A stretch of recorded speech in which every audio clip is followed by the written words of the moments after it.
runaway train with a heavy load of my past. Hello, everybody. How's it going? I'm Carter Hall. Welcome to the What Really Happened podcast. Episode 50 is here. I'm joined by Matt Long. Um, big UFC 290 just happened this past Saturday, and some big news happened.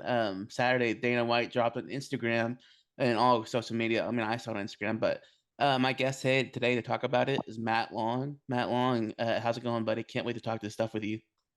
Oh man, it feels good to be back. It's been a while since we done a podcast together. I think it was like back in March or April. I'm stoked for this one.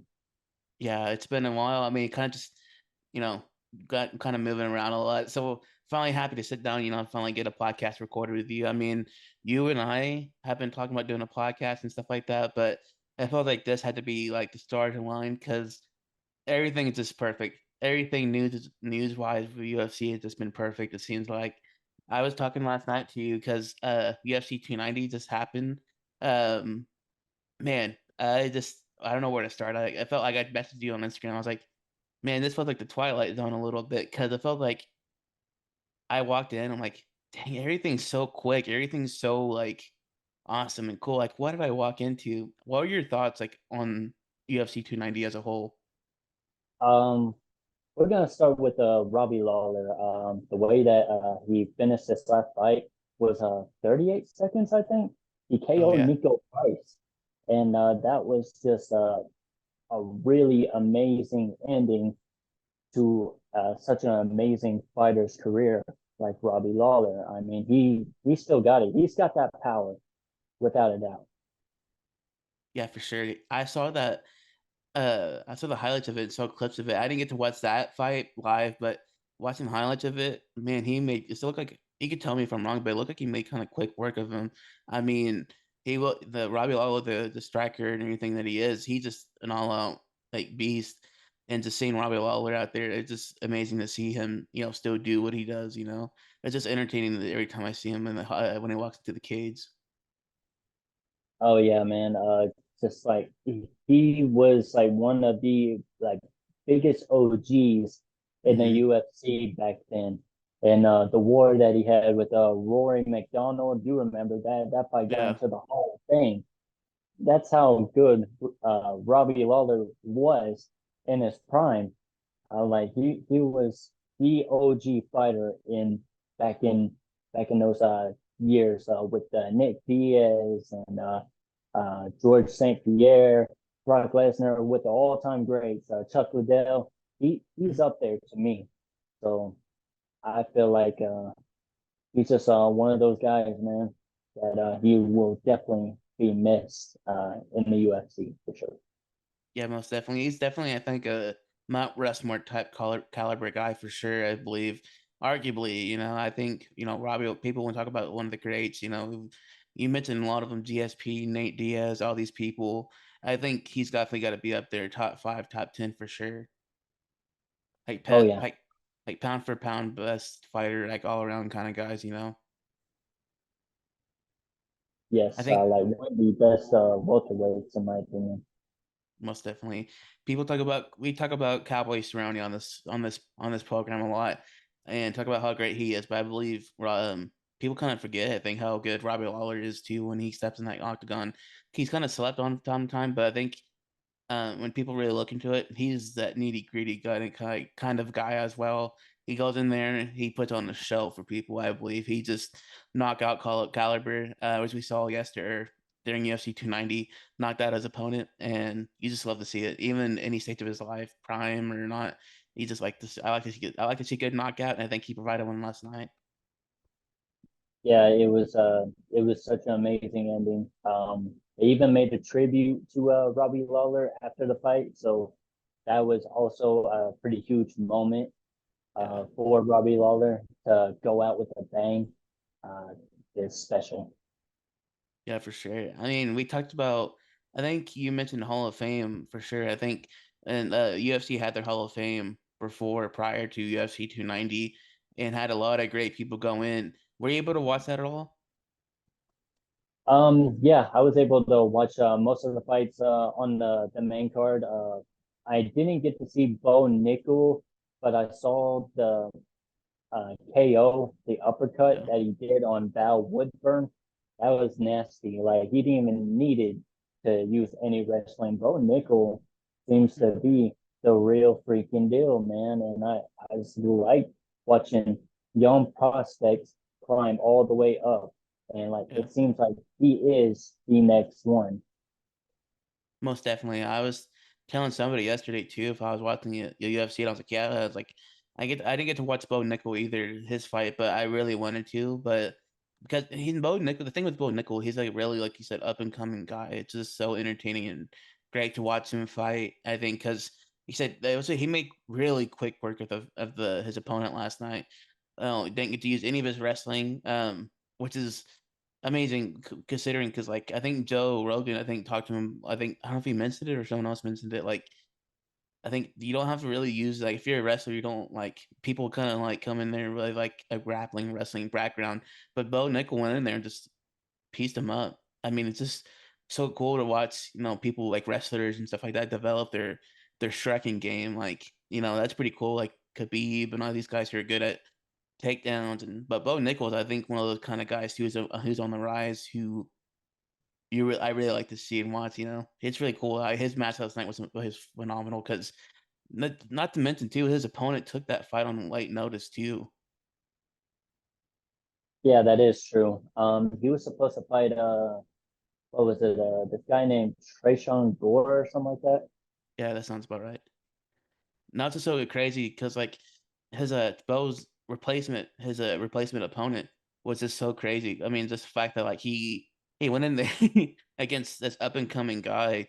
It's so hard to fight someone who on short notice, little less fight someone who's at Bo Nichols' level. Like he's a decorated wrestler from Penn State. He's almost Olympic caliber, almost wrestler, at this point.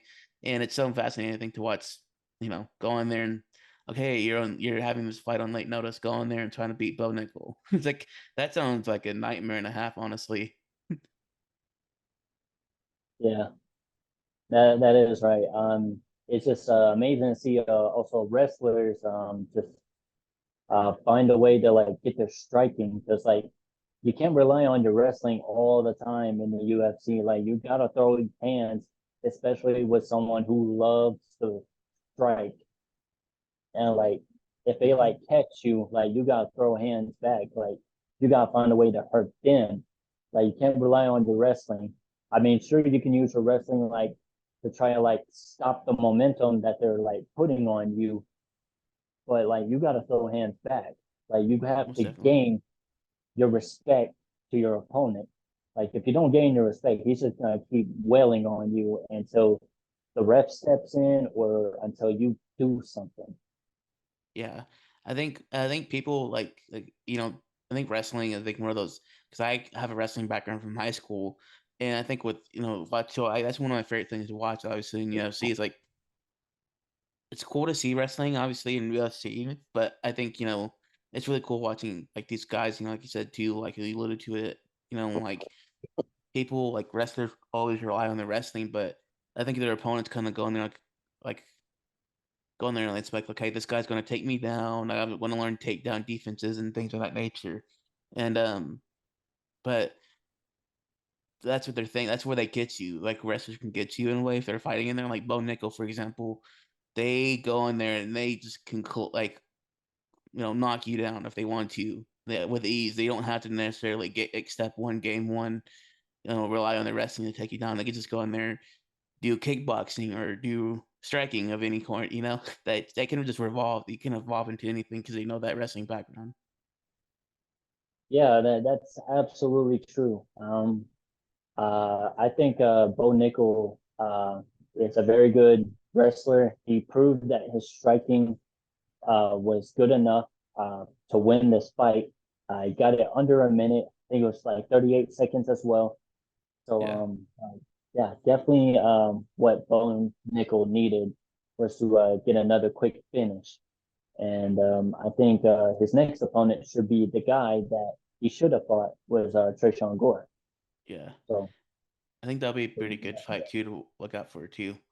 I think definitely got to check that out for sure. Because I've been a big Bo Nickel fan from his wrestling days, and I just love his transition to UFC too. His big, I've been a big Bo Nickel. I'm even a big Bo Nickel fan now in the UFC.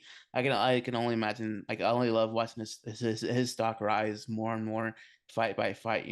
I can't wait to see what comes next for him. Yeah, definitely. It was definitely a good night to be a Bo Nickel fan. Two first round wins, first round finishes. One on Jamie Pickett, of course, in the John Jones pay per view, Yeah. 285, and last night, 290. It's just completely crazy. His middleweight division is so stacked too, and I can only imagine. We're gonna get more into middleweights a little bit later, but because there's something else that kind of happened at UFC Uh, 290 last night. But I don't know if you saw that live or not, because I watched it live and I immediately messaged you. But we're gonna get there in a little bit. I don't want to bury the lead or get too early yet. But the middleweight yeah, division is please. stacked. Middleweight division is stacked right now, and I like to see him maybe fight for the title. Not now because he still needs to prove himself more. That's just how it is. But I think he's going to be there in no time. I believe. Oh yeah. And then the next fight we had was Dan Hooker versus Jalen Turner, which turned into an absolute war as well. I didn't get to watch that fight. Like, can you kind of tell me in the audience, like what about that fight stuck out? Because I didn't get to watch it live or anything. Okay, the first round it seemed like Jalen Turner was winning because like he's long and lanky. He Mm-hmm. has some really good reach. And Dan Hooker was all bloodied up after round one. Like he has blonde hair now. Kind of Yeah, like a Charles Oliveira blonde hair now. yeah. His hair turned into red and like his face was like all Jeez. covered up on the forehead, the nose, kind of like by the cheekbones, uh, nostrils. Yeah. All that was red. I think I saw a picture of it afterwards. I'm like, dang, that looked like a complete beating. If I ever seen a beating before, that looked like one. And then round two, all of a sudden, Hooker just starts like, I don't know how to like even describe it. Like Hooker just started gaining momentum. Like he like took chances and just started like connecting on his punches on Jalen Turner, and Jalen Turner started to get gassed out in round two. So Hooker was easily winning that uh, round two, and then round three, it was a wild exchange between the both of them. But what really got Hooker the win is that he knocked down Jalen Turner with like a minute 15 left in the third round. And then Mm-hmm. he like tried to do the ground and pound, of course, like trying to remain control of the fight. And then he tried to go for a late submission, but time ran out, and that's pretty much what happened. Oh wow. And tell me, Matt, tell me if I'm wrong, but um, so wasn't Dan Hooker?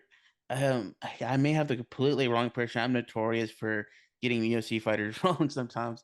I still get like Tony Ferguson and Charles Oliveira. I used to get them confused all the time. But Dan Hooker wasn't the one he fought, I believe, in Australia somewhere. I could be wrong, and he dislocated his shoulder, wasn't he? Am I thinking of someone else? Like in the middle of like first round of a fight, he dislocated his shoulder in camp in like one of the first rounds of the fight. Like he was fighting against somebody. I could be the wrong like the wrong person here, but um I didn't get to watch that fight last night, but the sounds of it, it sounds like it's completely just crazy to hear that fight that happened last night. Fight in Australia? Are you talking about in Perth, Australia, 284? I could be wrong in saying that, but I believe Dan Hook. I could be Dan Hooker or someone else, but I believe Dan Hooker. I could be wrong in saying that, but if Dan Hooker like thought there, I don't want to get mixed like say the wrong information, misinformation. But yeah, I don't. I go ahead. I don't know. He wasn't in the Perth card or anything. He wasn't in the Australia card. The Yeah. last Australia fight that he had was in 2019. Yeah, that's kind of thing. I think it was kind of wrong saying that time wrong, but yeah. But I think Dan is still one of those like he's was crazy. He's a crazy dude. I like watching him too. But it was unfortunate. I didn't get to watch that fight, so I didn't get to know. I didn't know entirely what happened or anything like that. So just hearing it from you, like, then yeah, that sounds like a fight for sure. That was a dog fight. It sounds like. Oh yeah, and then there's even like more good fights ahead. Like Yeah, we haven't even got to the like co-main and main event yet. yeah. And what was after Dan Hooker's fight? Oh, You my want to heart, talk about man, that? my heart hurts, but we have to. It was Robert Whitaker Yeah, versus Dracus Duplessis, too crazy. Yeah. Then that and was a fight that. Sorry, I was gonna say quick. This is the fight that we're talking about earlier, the middleweight division. And okay, so I'm gonna say my stuff, but I want you to go first because you definitely have like a feeling about this. So you go ahead. I want to hear what you have to say first, and I'll say my piece after. oh man, like I just had this like awful feeling that Dracus was gonna beat Robert, but then I was like, nah, it's all right. Robert Whitaker got this. Like you think about all the fights that he's been through against Israel Adesanya, Marvin Vittori, Jerry Cannonier. I was like, nah, Robert's got this. Wrong. Absolutely wrong, man. Like it all started good at the beginning of round one. He had the takedown on Dracus, like he was connecting his punches, and then all of a sudden Dracus gets this freaking takedown, and then just starts Mhm. throwing elbows that slices open Robert on the right eye or left eye. I know there was like a huge cut. I was like, no way, man. And then Yeah, round two is when everything that I didn't want came true. Dracus won with ease. He dropped Whitaker with a funky punch. I don't know what that was, but like I thought Robert slipped, and then I saw like the replay.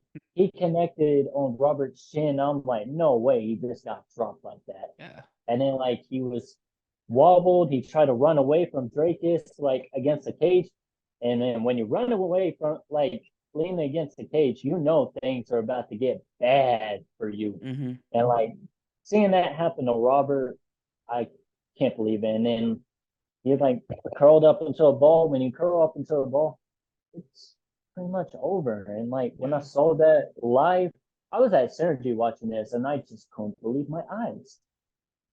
Yeah, so before we get into what happened after the post-fight stuff, I want to talk about the actual fight and everything like that. So this is when I started watching the pay-per-view live. I watched some of the prelims and I went to go do something real quick and I didn't get to watch the first two fights, Bo Nickel and the Dan Hooker fight. I didn't get to watch those ones, but this was um the this fight was the third one. It was my first fight of the night. And man, let me tell you, this was the first fight of the night that I got to watch.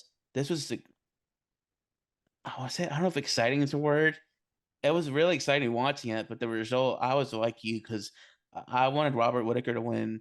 They're like, there's no way that he like same thoughts as you, same thought process, really similar. Because like, there's no way like he's gone to battle with so many other people and one came out the other side of it, and then with his hand raised, and I'm like, there's no way. There's no way that he's the Drake is going to win. And same thing. It's like I always say this all the time. Whenever you get like a broken nose, an open wound of any kind, and it starts to like blood starts like gushing out, that's when it all goes downhill because you're worried about that cut and defending as you are on offense. You're more defense than you are offense. So I think I saw that too with me. I saw you can tell me if I'm wrong saying this, Matt, but I saw Robert Sharp playing a little bit more defense than he would offense, because it felt like he did do some offense, but I felt like he was more just like, the second round, the first round ended the way it did. In the second round, he said he curled him to a ball, and right when that happens, that's when you're like, okay, I'm done, just end it kind of thing. Like, oh man. And then the match ended obviously by TKO and all that. So I'm like, man, this stinks. And then obviously, so the fun part, I think the fun part of the fight happens after this. You think everybody thinks the fun part with the fight, but gosh, I think what everybody's talking about now is what happened during the post fight interview. Typical Joe Rogan always goes in, normal or DC Joe Rogan, I think was doing it tonight. goes in and does his post-fight interview with the winner, and we got like a traditional normal interview. And then, do you want to talk about what happened next, Matt? Oh yeah, Israel Adesanya enters the cage. Uh, to let you know all this, all you UFC fans, Israel Adesanya and Dricus du Plessis had some undercover beef Mm-hmm. going on before uh, the fight between Robert Whitaker and Dricus du Plessis. They were all jawing back at each other, and Dracus was all like, let's have the fight after I beat Robert," and Izzy's all like, you have to beat Robert before you get to me. So like they were like all jawing back at each other, and I was like, if you or Izzy's like, if you beat Robert, we'll make it happen. Uh, I Mm-hmm. will do something to you like he I can't really say it on the air because like Yeah. there's a bunch of like cuss words, obnoxious words. Yeah. So I'm not gonna do that. No. But there was definitely some Some words big being said. yeah, there was some big time things said Yeah. between Dracus and Izzy, and now that they were face to face in the octagon, um, he said it all around the octagon with Yeah. many fans watching. And I believe this title fight is going to be in September in Yeah. Australia, Sydney, Whenever Australia. sorry. Well, so kind of back up a couple of sentences quick. So when I first saw it, so when Izzy was in the crowd before he ever got into the octagon, someone, I think they cut to a shot of Izzy in the crowd, and I'm like, oh no, Izzy's there. And then it didn't dawn on me until like after he got into the octagon already. I'm like, oh no. And then like literally, I said, I saw to Izzy in my head. I'm like, oh, Izzy's there. And literally 2 seconds later, I'm like, oh no, Izzy's there, kind of thing. I'm like, and the next thing I know, he's in the octagon, and I'm like, what's going on? Like, what's going on? And then they get into each other's face, and like you mentioned, some things were said, and some beef was there was some serious heat there. And I'm like, what is going on? And then I think Izzy was talking Israel was talking to Dana too, talking about like he said something like I manifested this or something like that. And when he said that, I'm like, oh no, we're gonna get a title fight, and that's gonna be a war. I think in September, it's gonna be an all-out war. I think. Yeah, think about how big this title fight's going to be. These two do not like each other. They're ready to take each other's heads off. This may be better than Izzy versus Pereira. Correct me if I'm wrong, but Yeah, maybe there's some life to that. But we never know when it comes to a title fight. Um, Dracus is taking like big steps up. He just beat Robert Whitaker, which was the like the equal. I wouldn't say the equal, the mm-hmm. second best to Izzy, and Dracus just took him out. So now Dracus seems to be the second best behind Izzy, and now these two are gonna have a war against each other, possibly in Sydney, Australia, September 2023. We'll find out what the date is come later on, but right now, um, this is it. Like this is all the news that we have. I know this is a title fight, but possibly September. Who knows? Yeah. I was gonna say, like, do you have a pick in the fight? Like, do you necessarily like care who wins, or do you have a winner? Do you think someone's gonna like Izzy is like one of those guys? Israel is going to be one of those guys who's like proved himself. But do you think you kind of said how you felt about you know Drake is, but do you have like a feeling who's going to win this fight, or are you just like expect? Are you just like waiting to see the actual fight like take place and kind of go from there? I'll probably just wait until the actual fight because like I had no idea Dracus had the potential to beat Robert freaking Whitaker. Yeah, Like Whitaker is was the middleweight champion for a reason. He was the top dog before Israel Adesanya came, of course. And I was like, no one else besides Izzy has ever beaten Robert mm-mm. Whitaker until last night, and Yeah, that shows that Dracus has potential. So we never know. yeah, most definitely. You never know. Like that's the thing about UFC. It's like you never know what's going to happen. Like it could be like Conor McGregor versus some unknown guy. Like and like Cowboy for Cowboy, and I've talked about this on the podcast with you, Matt, a million and one times. It feels like Cowboy, Cerrone, and Donald and uh Conor McGregor. People did not know who that was going to be a crazy fight. People didn't know, and Conor ended up winning that fight, and that's how like it is. Like you never know what's going to happen until it happens, kind of thing, you know.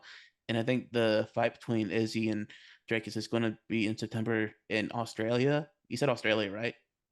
Yeah, that's where they're having the next pay-per-view in September because Yeah, that's. you got sorry. You go ahead. Go ahead. I'm sorry. UFC 291 is in Salt Lake City. UFC 292 is in Boston, Massachusetts. Um, and 293, they said Sydney, Australia. So this is it. And 294, I heard it, which is in October, is most likely going to be in Abu Dhabi. Yeah. And 295 we're going to get into a little bit later, but 295 is that main event's going to be crazy, I think, too. I don't know what the other main events so far is going to be. We got Izzy and Drakus in one main event, but in Australia for 293, but for 295 that's going to be another crazy one. But the co-main event, I'll talk to you about the co-main event real quick of 290. Oh, We got Brandon Moreno's, and he unfortunately lost his title, and that was just devastating to watch because I believe Brandon Moreno, the first Mexican-born UFC champion, and walked in, and this there's a lot behind this fight. I guess really didn't know a whole lot about. Like as far he went back as far as 2016 on the Ultimate Fighter, and I'm like, this is so crazy. And I think that was that was crazy. And going all the way now, this is like almost 7 years, 8 years in the making, almost, I believe. And this is so crazy to watch this unfold. Almost, this is almost a decade in the making, almost, or something like that. Almost, just about. I'm like, this is so crazy. And after the result of last night, it's so hard to really pick a winner in anything because you never know what's going to happen. yeah. At first, like I thought maybe the fight was gonna be stopped shorter because when Moreno got dropped, I was like, oh no.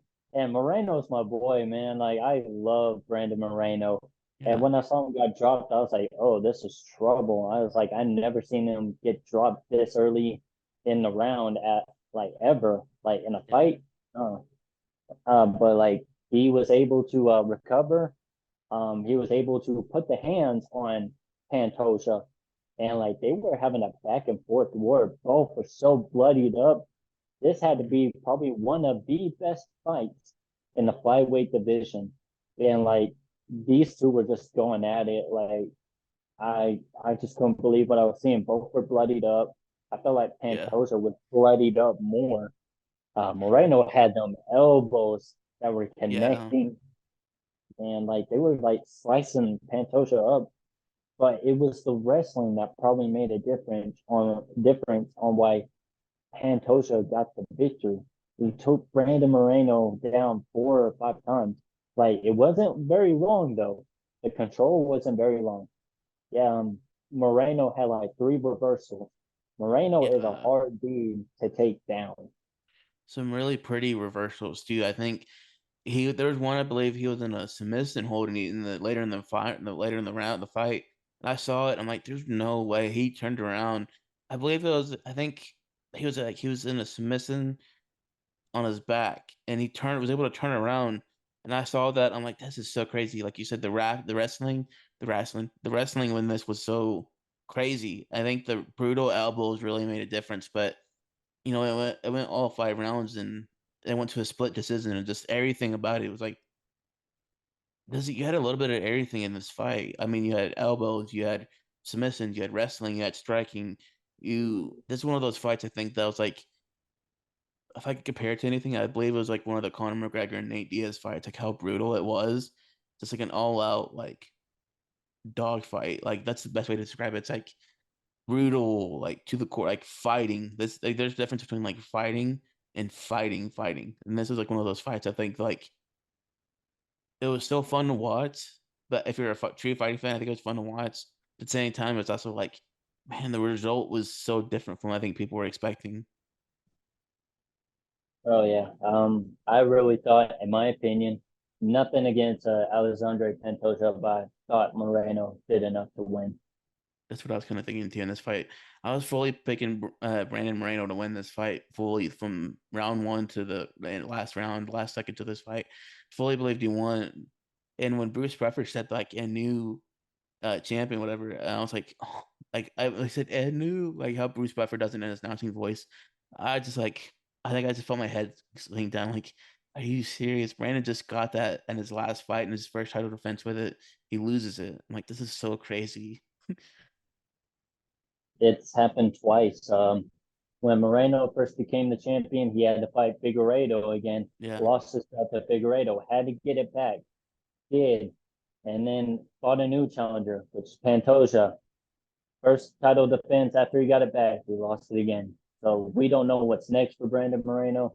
I don't see another fight happening between the two of them for a long time. I feel like Pantoja may get someone new. Um, and I don't know what's next for Moreno. Yeah. I don't know either. I mean, I don't. I'm just only curious to what Dana White's gonna do next. Cause like I'm just curious. Like, does he?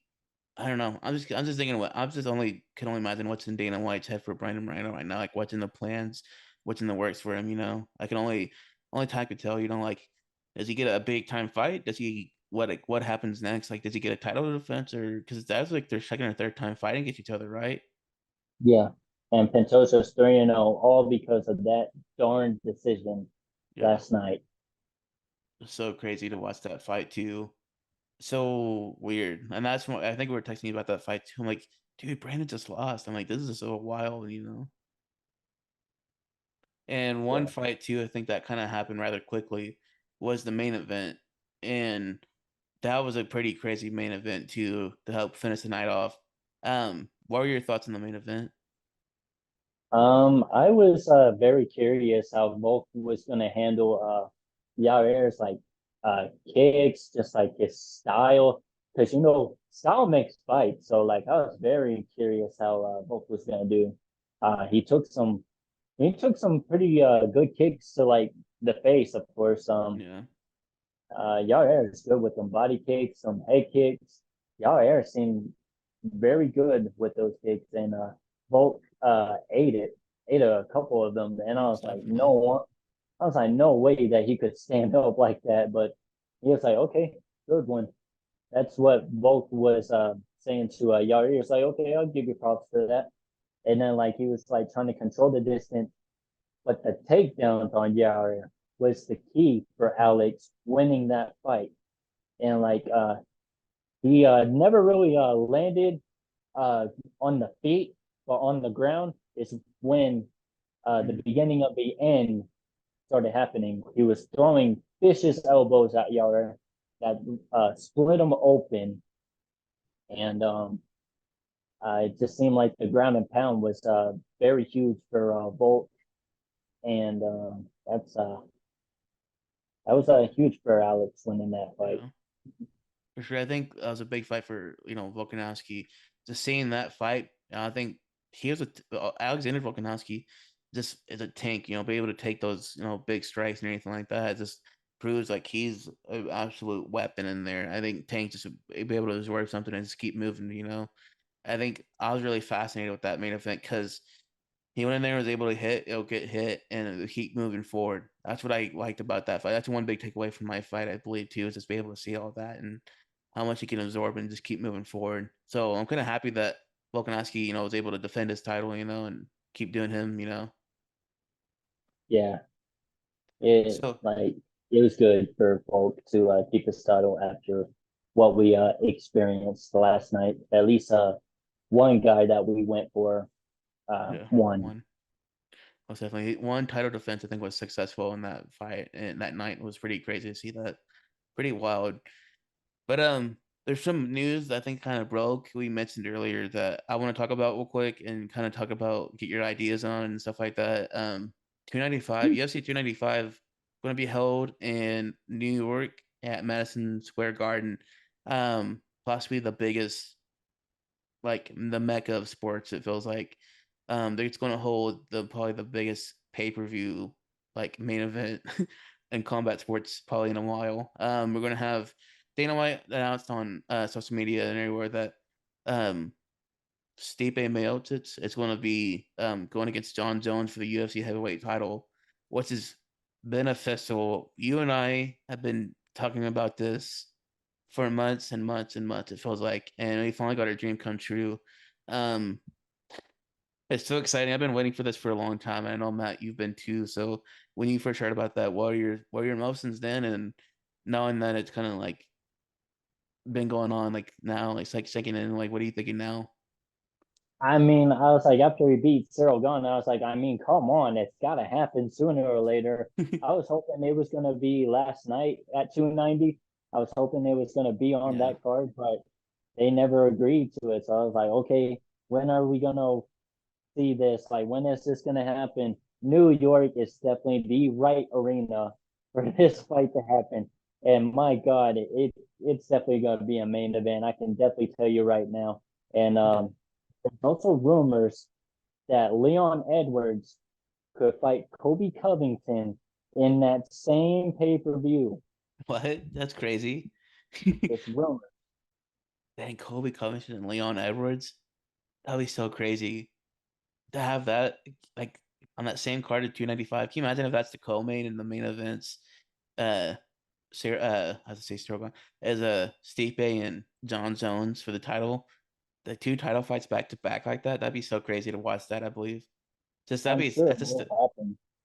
that's a stacked card to begin with, and that's going to be in November, I believe, if I remember right. I think not 295 in November in New York, and I just remember thinking like that. I'm just thinking like now, I'm like, gosh, that would be such a that sounds like a stacked co-main and main event already. I can only imagine what the rest of the matches are going to be like there. Like so we're gonna have a crazy September with the middleweight title fight and then 295 and anything like that. Where it feels like the rest of this month is kind of going good. It feels like we got it kind of made it like as far as title defenses and title fights, we got some good fights coming up.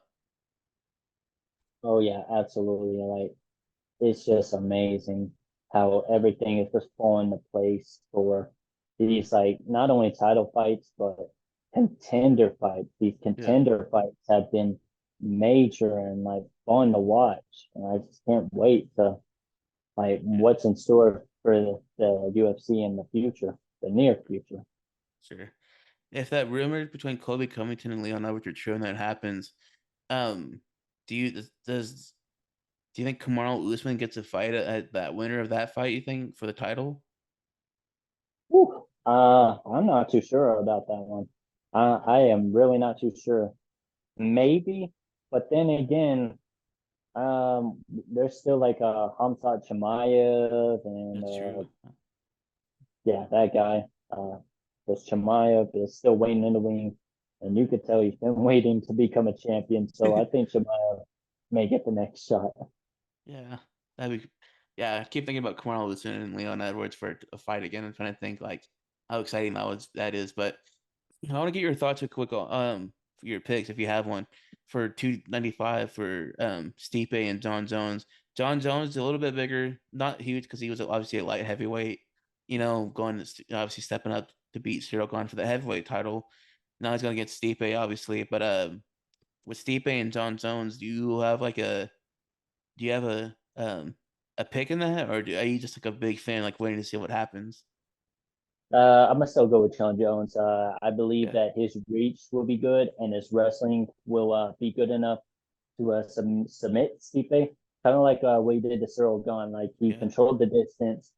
Gahn's a very technical fighter, and he made short work out of him. So I could see the same happening for Stipe once they enter November. yeah. I could see that too. I could see honestly, that sounds like a great. This is any.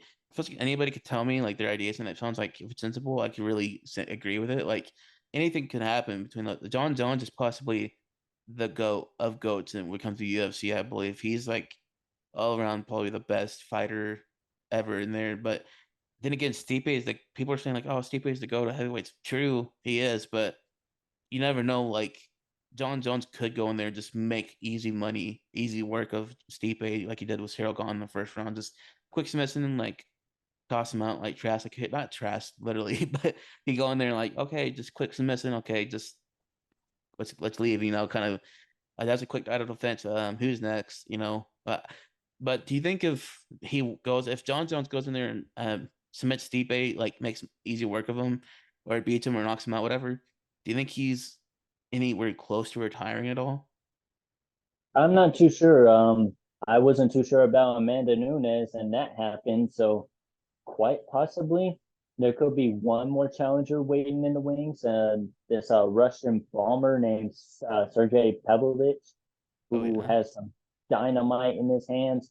He's had so many finished tied to Ibasa, yeah, Derek Lewis, and Curtis Blades, three major contenders big back guys then.